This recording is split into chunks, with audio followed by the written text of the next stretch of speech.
અંકલેશ્વર બન્યો ઐતિહાસિક સફરનો સાક્ષી। કેન્દ્રીય ઔદ્યોગિક સુરક્ષા દળ CISF દ્વારા વંદે માતરમ 150 વર્ષની ઉજવણી નિમિત્તે ONGC અંકલેશ્વર ખાતે ભવ્ય સ્વાગત કરવામાં આવ્યું। પ્રધાનમંત્રી નરેન્દ્ર મોદીના સાગર ક્ષેત્રમાં બધા માટે સુરક્ષા અને વિકાસના વિઝન તથા સુરક્ષિત તટ સમુદ્ર ભારત થીમ સાથે સુસંગત છે।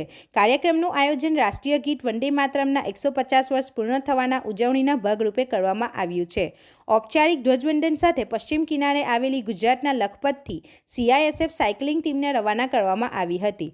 25 દિવસની આ મેગા રેલી દરમિયાન ટીમો ભારતના પૂર્વ અને પશ્ચિમ દરિયાકાંઠા પર આવેલા 9 દરિયાકાંઠાના રાજ્યો તથા 2 કેન્દ્રશાસિત પ્રદેશોમાંથી પસાર થઈ કુલ અંદાજે 6553 કિલોમીટરનું અંતર કાપશે અને 22 ફેબ્રુઆરી 2026ના રોજ કોચી ખાતે સમાપન કરશે।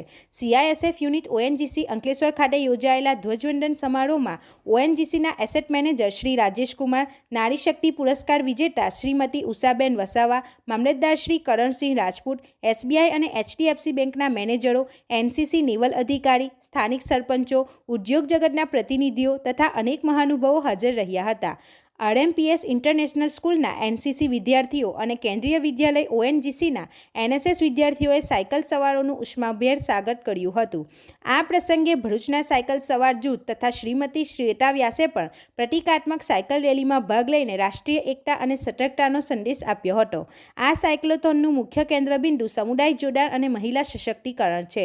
નોંધનીય બાબત એ છે કે રેલીમાં ભાગ લેનારા સાયકલ સવારોમાં 50% મહિલાઓ છે, જે લિંગ સમાનતા તરફનું મહત્વપૂર્ણ પગલું છે।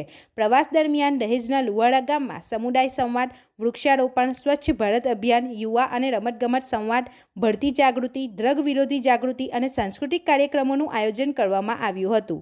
મિયાવાકી પદ્ધતિ દ્વારા 300થી વધુ વૃક્ષોનું રોપણ કરવામાં આવ્યું હતું।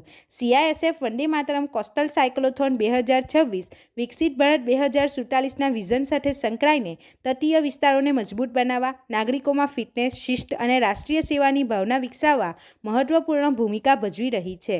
રિપોર્ટર હુમેદ સૈયદ સાથે ગુજરાત અદ્ભુત ન્યૂઝ ગુજરાતી। नमस्कार।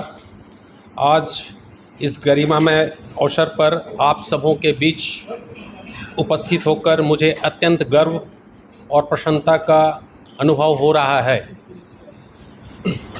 हम CISF कोस्टल साइक्लोथॉन 2026 केवल एक साइकिल यात्रा नहीं, बल्कि ये तटीय सुरक्षा, राष्ट्रीय एकता और जन जागरूकता का एक सशक्त जन आंदोलन है। यह लगभग 6500 किलोमीटर की दूरी। जय हिंद। मैं Praveen Kumar, assistant commandant CISF cyclothon की वेस्ट टीम को लीड कर रहा हूँ। CISF का जो ये वंदे मातरम कोस्टल साइक्लोथॉन है, इसकी शुरुआत 28 जनवरी से हुई थी और दोनों कोस्ट ईस्ट और वेस्ट से 2 टीमें स्टार्ट की थी। हमारी जो वेस्ट कोस्ट की टीम है लखपत फोर्ट से स्टार्ट की और ये आज डे 11 है जब हम यहाँ पे आए हैं अंकलेश्वर में, और हमारा सफर होगा कोच्चि तक का। मैं साथ ही साथ बता देना चाहता हूँ कि हम सिर्फ मीलों में दूरी तय नहीं करना चाहते हैं, दिलों में भी दूरी तय करना चाहते हैं। साइक्लोथॉन का इस साल का उद्देश्य यह है कि एक तो 150 वर्ष पूरे हो रहे हैं वंदे मातरम के, इसको कमेमोरेट करना, साथ ही साथ जैसा कि हम जानते हैं कि हमारे देश की संस्कृति कल्चर बहुत विविध है, इस सबको सेलिब्रेट करना, लोगों को जोड़ते हुए जाना, और कोस्टल कम्युनिटीज जो हमारा मुख्य मकसद है, कोस्टल कम्युनिटीज जिन्हें हम तट प्रहरी कहते हैं, उनको सुरक्षा के प्रति सजग करना, जागरूक करना। जैसा कि हम मानते हैं CISF में भी कि ये हमारे आंख और कान है। जब तक ये सेंसिटिव रहेंगे, अवेयर रहेंगे, जागरूक रहेंगे, तो हमारा तट सुरक्षित रहेगा, और तट सुरक्षित रहेगा तो हमारा देश समृद्ध होगा। हमारा नारा भी है सुरक्षित तट समृद्ध भारत।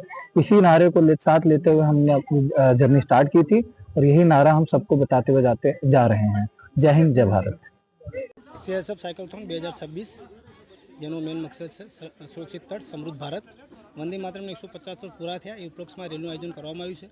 આ રેલી લખપત પોર્ટથી 28 જાન્યુઆરી ચાલુ કરી હતી અને 22 ફરવરી કોચીન સુધી જશે। આ રેલીની અંદર અમારી સાથે મહિલા કર્મી પણ જોડાયેલા છે અને આ રેલીનો મેઇન ઉદ્દેશ્ય પણ છે કે ભારતનો મોટો વ્યવસાય લગભગ દરિયાકાંઠે જોડાયેલો હોય છે, એટલે દરિયાતટના જે લોકો રહે છે એ ઓલરેડી અમે તો પાછળથી સપોર્ટ કરીએ છીએ, પણ એ લોકો ઓલરેડી આપણા ભારત દેશ માટે સાત રક્ષક એ છે, એમના વચ્ચે જઈ અને અમે એ લોકોની જે કમિયા છે બેસિક એ જાણીએ છીએ અને ગૃહ મંત્રાલય સુધી પહોંચવાની કોશિશ કરીએ છીએ। વંદે માતરમ। આપણી આસપાસ બનતી ઘટનાના સમાચાર જોવા માટે ગુજરાત અદ્ભુત ન્યૂઝ ગુજરાતીને લાઈક કરો, શેર કરો।